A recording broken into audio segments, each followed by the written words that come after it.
Welcome to The Inside Source, the podcast that is everything sports marketing. From agents and athletes to large and small brands, we are your number one source for inspiration on how to work with athletes. Tony, how are you, man? What's going on? All good, dude. Sorry, crazy day over here. Glad we got that Instagram update for you on your phone. How's everything going? Look, I got a 10-month-old at home. I got another one on the way. I'm just not up to date on my updates. Okay, congratulations. That's the best. That's the number one job right there. Yeah. Thanks so much for joining us, man. Let's dive right into it. This is the Inside Source Live. I'm your host, Drew Butler. Pleased to be joined by a very special guest today, none other than Tony Pike. Tony's an absolute Cincinnati legend, former quarterback for the Cincinnati Bearcats, was in the NFL as well, draft pick for the Carolina Panthers, and he's on ESPN radio in Cincinnati right now. Tony, thanks so much for joining us. How you doing? Man, it's great to be here. I appreciate you guys having me on.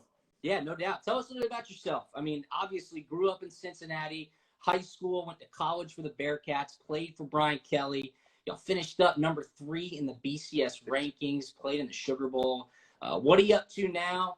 I know you work with a lot of high school athletes. There's some exciting times ahead.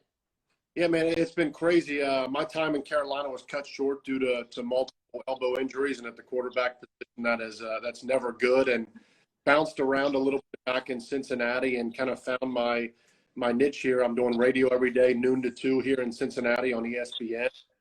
Man, outside of that, just broadcasting some high school events for a company called Chatterbox. I'm doing my own quarterback training. So I'm staying as locked in and as close to the sport as possible without being able to play anymore. That's awesome. We need influential guys like you who did it the right way to hang around and give advice to kids and get on the radio and speak the truth.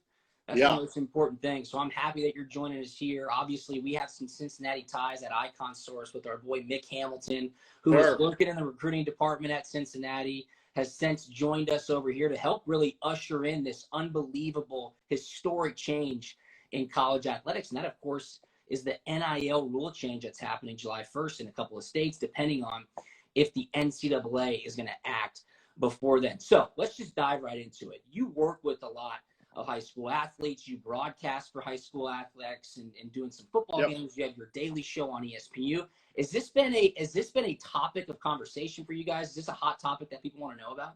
It is. It's something that, at first you kind of like, okay, I'll believe it when I see it, because like a lot of things with the NCAA and how it goes, it moves at a slower pace. Yeah. But from having a hand in so many local athletes to being tied into the University of Cincinnati and what's going on down there, to my playing days, it's something that's so long overdue. And the fact that now it's out there and now it's getting close and we're right there on the cusp of this, it's really given that sense of reality that this is something, albeit as overdue as it should be, this is something that's now a reality for so many of these athletes. Yeah, you're totally right. Long overdue. A lot of questioning is if we'll ever get to this point. Would the NCAA continue to punt or fight against it? It seems like they've kind of waved a white flag to a sense and said, hey, you know what? Check the calendars. July 1st is coming. We'll go about it as we see fit. So less than 30 days away now. Us at Icon Source, we're getting tons and tons of engagement from brands saying, hey, we want to send deals on July 1st. They are ready to go, and they know that we're going to be the platform that helps them facilitate it the right way. That's the biggest thing here, Tony. Regardless of the deal size, whether it's $50 or $50,000, it has to be done the right way. And I think that's where we differentiate ourselves by telling the brands, student athletes, and universities, we're here to provide that for you. We want to make sure that this is done the right way. We want to protect the student athletes. We want to help them get paid. And we want to create the Excedrin for compliance's humongous migraine, which is about to happen. Take me back to your days when you were at Cincinnati. Absolute legend. You guys make it into the top 5. We're competing for a national championship bid. Back then, of course, the top 2 seeds get in. You would have had huge name, image, and likeness potential in Cincinnati and the surrounding areas. Do you ever think about that with these new rule changes? Every time this topic comes up, like, this is a couple of years too late, because I had the unique ability to play where I grew up. Yeah. So I'm in my own backyard, my family, my friends, anyone could come down to the game. So all of that, it's like, man, it would have been a match made in heaven. And then you get to Carolina and as we've talked about, there's only a small margin of the guys that get those big deals. Yeah. And you lose out on so much from that college level, but the school, everyone else was banking off you throughout your whole tenure there. And I go back to my time at the work that was put in from myself and teammates, the long hours, the long days, sacrifices that are made. And you just wonder, like, how, yes, a college scholarship's an unbelievable blessing. But when so much else is made off you and you really start to see the dollar signs of collegiate athletes and collegiate sports, you wonder how it's taken this long. And to your point, you talk about the word compliance. I go back to my senior year. There's so many voices in your head. Yeah. And who do I trust? Who do I listen to? Who's got my best interest in mind? And with what you guys are doing, it blends everything together because it's a one-stop shop. Yeah. You have to worry about, okay, this deal I'm getting this deal they're offering me that. There's so much going on for these athletes anyway that's the last. I mean, everyone wants to get paid, but the last thing they want to do is go about how this going to happen. What am I going to make? It really makes the compliance aspect a really that tough hurdle. Yeah, that's exactly what we're trying to get around to tell compliance, because obviously they're protecting the student athletes. Like, no question, they want to make sure that they're done the right way. And we want to provide them with that resource for free, because we can't have any official business with them, by saying, if your student athletes come to Icon Source, they will be protected. We will ensure the payment. We will show you all the information, and we're going to do it the right way. So what I think is really important, and Athlete One Management brings up a great question. He says, does announcing potential deals prior to July 1 jeopardize student athletes' eligibility? Well, the brands are announcing their intentions to send deals. Right. So no, the brands are sitting there saying, hey, I can't wait. They know it's great PR for them. They found us, Icon Source, to say we're going to utilize Icon Source, and they've had zero communication with the student athletes. I actually just got off a phone call with the compliance officer, and he said, hey, I just asked my student athlete about this company, and the student athlete had no idea what I was talking about. And I said, exactly, because the student athlete hasn't talked with the company yet.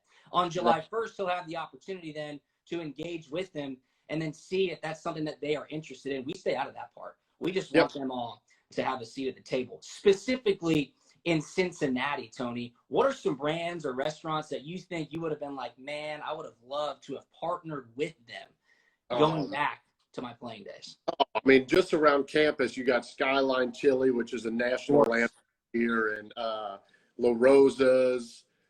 You've got Graders, UDF, pick an ice cream brand. They're all here in Cincinnati. Jeff Ruby's got an unbelievable house. Precinct is my favorite by far. Yeah. You got Tony's of Cincinnati. I mean, I could have came up with a list of 80 different restaurants, 80 different spots that would mean something. Just on campus, there's Mio's of Cincinnati. I mean, there's so many awesome places that it works for both sides, because, you want those athletes to represent you as well. And, I always took pride when I played and growing up of carrying myself the right way. Yeah. Because as an athlete, you want to present yourself with as large of a network as possible and to help out as many people as possible. So this wasn't around then, but I think of so many different variations that you could partner up with, not only restaurants, but a local children's hospital or something to go and give back and work something with the kids. And it's just, to me, there's always so many of these different avenues that for so long have been untapped. And from my perspective, growing up locally, it's something that you hear about now and you're so happy for these athletes, but you're like, your mind start to wonder, like, man, if this was available, a couple of years ago, this would have been really nice here going into, especially like you mentioned, a year, our junior year, we play in the Orange Bowl. Senior year, we come back and get to number 3 in the country. It would have been a really good opportunity for sure. No question. I think, too, to your point, exactly. This is a welcome to the real world moment for student athletes. Like, if Cincinnati football this year, with high hopes, with a lot of great talent coming back, doesn't play that well, then a lot of those guys aren't going to have necessarily too many good NIL opportunities. If they do finish the season undefeated, compete for a New Year's Six Bowl, college football playoff, a lot of guys will have opportunity. That is the world of sports marketing. Yeah, we have. So what I always thought was crazy is as soon as you get done collegiately, as soon as you get to the NFL, you're signing trading cards. Yeah. You're doing different shows. Some of my best memories and best moments as an athlete happened at UC. Yeah. My senior year, we play at Pittsburgh, and there's a pass to Armand Benz, and we win the Big East championship. Awesome. And I got a guy that does all the framing for my basement at Heirloom Framing. And it's like, I could have done something with them. Absolutely. Right then, before I even got out of college, capitalized on that instead of all of a sudden now I'm done in Cincinnati. I'm moving to Carolina. I have no local ties down there. And you're just kind of a small fish in a really big pond down there, as opposed to a big fish in a small pond where you grew up and where you played college. Yeah, no, that's 100% correct. You would have had the opportunity to have a great head start, leverage what you did for the city of Cincinnati, for your university. People can lean on you because they know what kind of guy you are. You stuck around. You went to Reading High School. You went to UC. Those things matter. So this is a great question, and I think this is important because in the media, which you and I are both in to a degree, you love to talk hypotheticals, right? Mm-hmm. You love to say the Trevor Lawrences, the Justin Fields. Well, here's how it will happen. Well, here's how it should happen. When in reality, brands see the target date for July 1st and say, I'm ready to go. I want to help these kids out. I want to make it happen. We also have the other side talking about recruiting. Okay, recruiting. It's going to be an unfair advantage. The rich get richer. Well, we don't know yet because it's never happened. My whole thing is this with recruiting, and I'd love to get your feedback. One, look at the recruiting landscape right now and tell me it's even. It ain't. Sorry. But number two, a guy like yourself, okay, in Cincinnati, say you do have all the offers in the world. Now there might be a real opportunity for UC to have you on that official visit and say, look, man, this city loves you. Everybody adores you. We got a lot of support around this university. You can come here and be the man and really capitalize. I think that's really enticing. Well, the crazy thing is you mentioned Trevor Lawrence. How many Trevor Lawrences of the world are there? Yeah. Trevor Lawrence, he's going to get all these big deals. Yeah. But come to a school like Cincinnati where you're not competing against 20 other people on the team at the same time and be the guy. And, for me growing up, that's where I went to a smaller high school. Yeah. I wanted to play all three sports.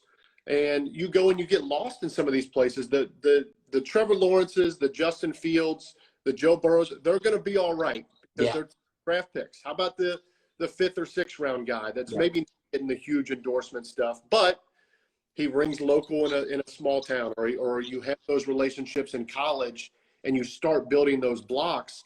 It's such a no-brainer, and it's such a path for these athletes to be able to take and to use. Luke Fickell in Cincinnati have crushed recruiting. I mean, fantastic. We're seeing the best recruiting classes in school history. They went toe-to-toe with the Georgia Bulldogs in the Peach Bowl last year. They did. Unbelievable game. It's a great game. So you're riding this high, and it's like, okay, how do we take the next step? Well, it's starting to get those 4- and 5-star recruits, and now you have another avenue to offer them of the Cincinnati market. Yeah, and it's what they deserve. It's what they earn. Look, like I said, I work with high school quarterbacks that are getting recruited to college. Yeah. I'm watching them go through sand workouts 2 or 3 days a week on top of their school, 100%. On top of their classwork, on top of their football workouts, because they want to put the time in and be great. So why not reward these kids now, these athletes for being great? It's no different than the real world. If you excel at your job and you put extra time in, you're going to be rewarded for it. Yeah. Could that be different with the college athlete? I totally agree. We spoke with KJ Britt last night, who was Auburn team captain last year, middle linebacker. Now he's with the Tampa Bay Buccaneers. And he said that. He goes, look, man, you got a lot on your plate, like practice, tutors, study hall, film session if you want to be great, the actual games, talking to your girlfriend, regular college life, homework. So much is going on. He's like, look, you need to take care of your business, meaning do well in the classroom so you're eligible to play on the football field, and then do well at your sport so you can perform well and then be exposed to brands who want to engage with you. I think the important thing here is going back to the hypotheticals versus the reality. Some of the brands that are reaching out to us saying, hey, I want to send deals on July 1st. Keep in mind they have zero contact with any student athletes because we protect the student athletes. It's not the quarterback. It is not the point guard. They are finding authentic spokespeople who they have targeted, and they're going to tell them on July 1st, hey, are you interested in this opportunity? then it's up to them to figure out a deal. We know how wide this web is going to spread. We are so excited for these student athletes. And then going back to that busy schedule, if they're on Icon Source and using our app, they can facilitate that deal. We will get them paid to ensure that they're totally fine. Then we take all that information, give it to the university. They can worry about academics and athletics. And at the same time, you're incentivizing these student athletes when you talk about handling your business. Yeah. To carry themselves the right way. 100%. Because you look at what goes on in the professional ranks, all these endorsements. What happens when that athlete starts to get into some trouble? Those endorsements are the first thing to go. Absolutely. So look 100%. At the college level and put a little bit more on the player to say, hey, look, we're going to reward you, but if you don't handle your business and you don't carry yourself the right way on and off the field, then this disappears. And it just adds another level of accountability to these athletes that up until now you don't have. I think that's such a refreshing take. It was so refreshing to hear KJ Britt say that. He's like, dude, you got so much on your plate already. Like, if you don't take care of business, this won't matter. It is an incentive. It is really earned. It's long overdue, and it's so short. It's coming. I mean, it is 2.5 weeks away. I can't wait. Tony, I know you guys got so much going on with your daily radio show. If I could ever help you out, get some insight on there for you, I would absolutely love to.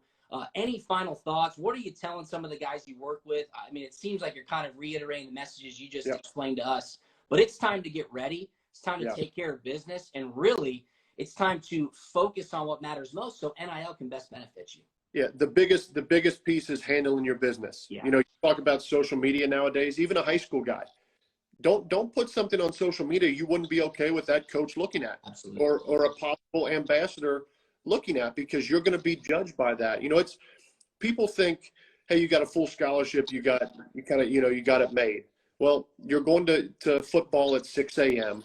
You're getting done. You're going to classes. You're going to practice. You're going to meals. You're going to study hall. You're getting done at night, and then the off season comes, and you can go try to get a job. I tried to go get a job, but then you're doing spring ball, winter conditioning, still doing class treatments.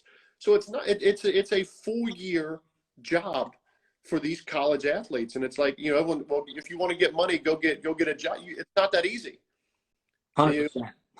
With those privileges comes a lot of sacrifice. I mean, it's just a matter of fact of being a student athlete and putting in the effort to be really successful. There's a lot of sacrifice. You give up a lot of time. Surely you could compare that with what a regular student has access to from a facilities perspective, training table, weightlifting, all that stuff. But what's most important is this. These student athletes are now going to be able to be capitalizing off their name, image, and likeness. They're going to need an easy and efficient platform to utilize it. Brands are going to need to know where to go to engage with these student athletes, and we're fired up to provide that for them. Tony Pike, thank you so much, man. Any final words on your way out? I just appreciate you guys having me. If you guys can really find the fine print and kind of make this retroactive to 2009, I'd be great. Awesome. I'm sure those daughters of yours would be happy as well. Hey, Tony, thanks so much. Good luck with everything. Don't hesitate to reach out to us if you need anything. For Tony Pike, I'm Drew Butler. Thanks so much for watching this episode of Inside Source Live. We'll see you next time. Thanks for listening to The Inside Source. Every week, hear what brands, agents, and athletes have to say about sports marketing. If you would like to reach me directly, you can email me, chase@iconsource.com. Have a great day.